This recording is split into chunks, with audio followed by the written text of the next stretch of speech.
নমস্কার, আপনারা সবাই কেমন আছেন? আশা করি ভালো আছেন। আমি বাজার থেকে পুঁটি মাছ কিনে নিয়ে আসছি, এগুলো কেটে পরিষ্কার করে নেব। হলুদ দেব, সাদা তেল, জিরে।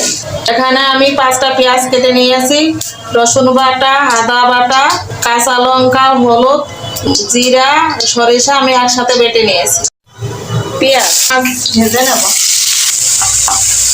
রসুন বাটা, আদা বাটা, হলুদ, লবণ,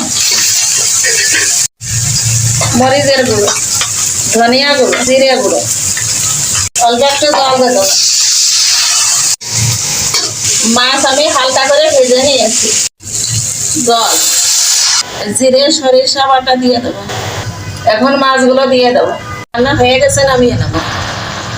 আমার এই ছোট মাছের ঝোল যদি আপনাদের ভালো লেগে থাকে, please like, comment, share, subscribe করে পাশে থাকবেন।